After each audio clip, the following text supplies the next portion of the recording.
Bonjour à tous et bienvenue dans cette nouvelle vidéo. Cette semaine, je viens vous parler d'un des protocoles de protection les plus répandus dans l'énergétique, la fameuse bulle de protection.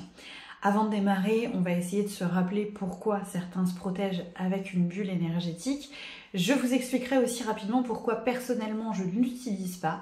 Et ensuite, on ira surtout se dire quelles sont les fausses croyances ou les mauvaises utilisations qu'on peut avoir de cette bulle de protection pour vous éviter de faire certaines erreurs les plus courantes que je peux croiser, notamment lorsque l'on parle ensemble en atelier personnalisé de protection énergétique. Je vois parfois des petites erreurs qu'on peut tous commettre parce qu'elles paraissent tout à fait légitimes à réaliser comme erreurs et j'aimerais tout simplement pouvoir vous les éviter. L'idée de la bulle de protection, c'est donc de se placer dans une bulle d'énergie positive afin de se mettre à l'écart des énergies négatives.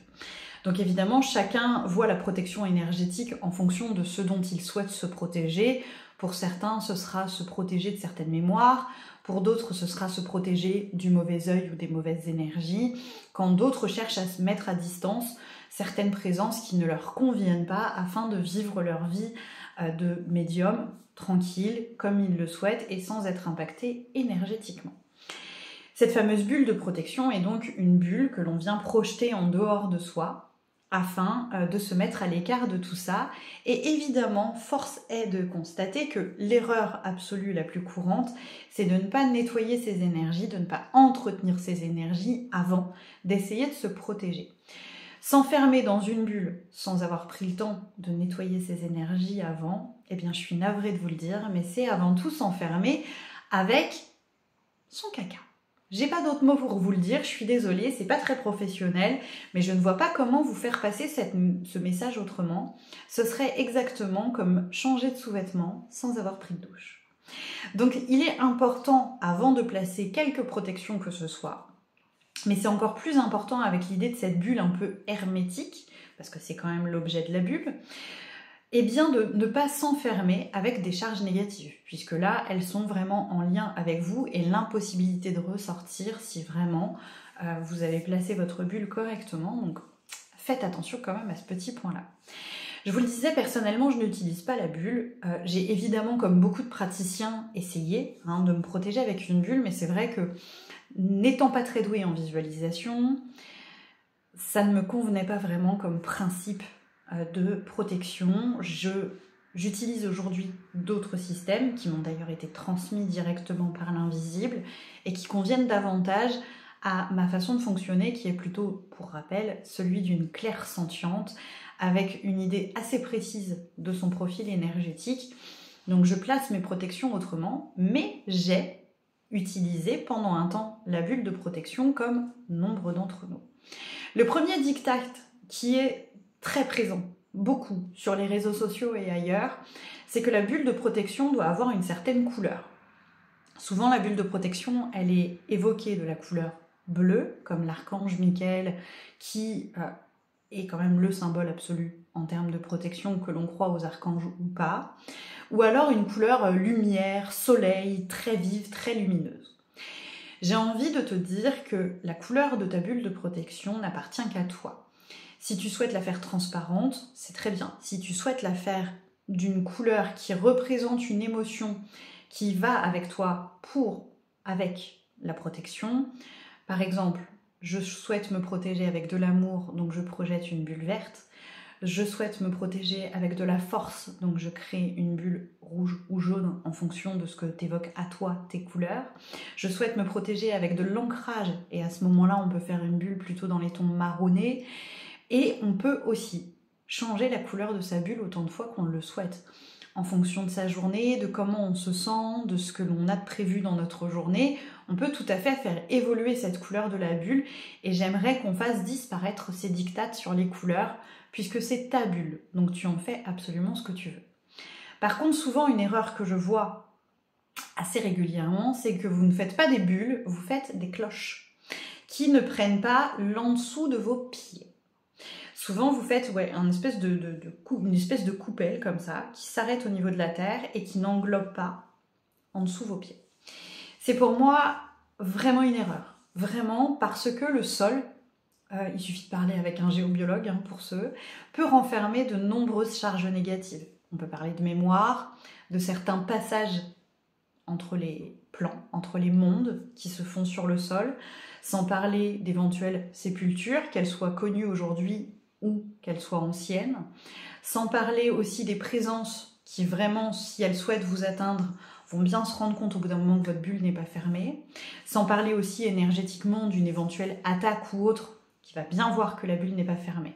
L'idée de la bulle, c'est vraiment de l'hermétisme. Donc faites des bulles hermétiques. D'ailleurs, à ce sujet-là, je pense à une petite consultante qui une fois m'avait dit « Si je veux continuer à percevoir, il faut que je laisse un trou dans la bulle au niveau du 3e œil. » L'objectif d'une bulle de protection, ce n'est pas de vous empêcher de percevoir, c'est de vous empêcher d'être impacté. Je perçois, mais ça ne m'atteint pas. Ne laissez pas votre 3e œil en première ligne, ça me semble plutôt risqué comme pratique. Donc vraiment, l'idée de cette bulle, c'est qu'elle soit pleinement hermétique et qu'après, vous utilisiez la couleur, l'émotion, l'énergie que vous avez choisi de placer pour réaliser cette bulle. Autre petite chose concernant cette bulle de protection, c'est que parfois, certains d'entre nous sont gênés par le fait que justement ce soit une bulle et que ce soit assez loin finalement de nous et qui se sentent mal à l'aise lorsqu'il y a beaucoup de monde ou lors de contacts physiques avec certaines personnes. Si quelqu'un rentre dans ma bulle afin de m'embrasser ou de me serrer la main, est-ce que ma bulle est toujours efficace ? Ça semble bête comme ça, mais ce sont des interrogations que j'ai régulièrement pendant les séances où on discute ensemble de protection. L'idée de cette bulle, de cette membrane de protection, n'a pas à être une grosse boule. Vous pouvez réadapter ce protocole de bulle en visualisant une membrane un peu comme une seconde peau, comme une combinaison de spationautes qui viendrait épouser la forme de votre corps physique pour ne plus être embêté justement par ces soucis de si on rentre à l'intérieur de ma bulle, est-ce que je suis toujours protégée ? N'hésitez jamais à réadapter les protocoles comme cela peut vous parler à vous personnellement. D'ailleurs, cette idée de bulle peut être déclinée pour certains praticiens avec des outils assez évidents. Par exemple, je suis clairvoyant et il y a des moments où j'ai pas envie de voir. Je peux visualiser une sorte de lentille ou une forme de lunette de protection qui va venir bloquer pendant le temps que je souhaite les perceptions. Je suis énormément en contact avec des gens. Je suis esthéticienne, coiffeuse, etc. Je suis très sensible aux énergies et à chaque fois que je touche mes clients, je me sens mal. Je peux porter des gants énergétiques avec cette idée. C'est le même principe que la bulle, mais réadapté à l'outil que je viens utiliser dans mes perceptions pour me mettre à l'abri et ne pas être impactée.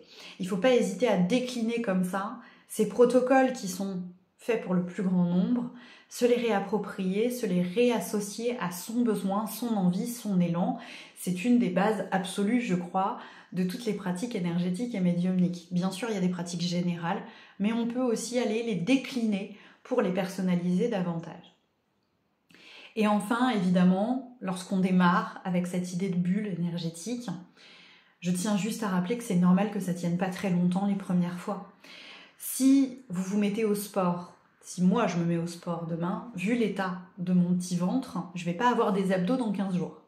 Il va me falloir des mois de travail pour que mes séances de sport portent leurs fruits. Eh bien, nos protections énergétiques, c'est aussi un petit peu la même chose. Il y a des protections qui peuvent être assez fortes dès le départ, mais ça va être à force de pratiquer, à force de demander protection, à force de créer nos protocoles, de prendre confiance en eux, que cela tiendra le plus longtemps possible. Donc si au départ tu places ta bulle et qu'elle tient 3 secondes, c'est normal, ne te décourage pas pour autant. Plus tu vas t'entraîner et plus elle tiendra longtemps, comme moi et mes abdos à la salle de sport. Donc c'est ok aussi évidemment de venir vérifier l'état de ta bulle dans la journée, de venir réactiver ta bulle à certains moments de la journée clé. Je pense notamment à quelqu'un qui est très sensible, qui doit se rendre dans une foule. Et ben c'est ok de prendre un instant pour vérifier l'état de sa bulle juste avant de rentrer dans la foule et d'avoir besoin éventuellement de la recréer juste avant pour se sentir pleinement en sécurité. C'est ta protection, c'est à toi, fais-en ce que tu veux et laisse-toi le temps de progresser. Si vous avez des questions, bienvenue dans les commentaires et passez une belle journée les petits chats. Ciao ciao.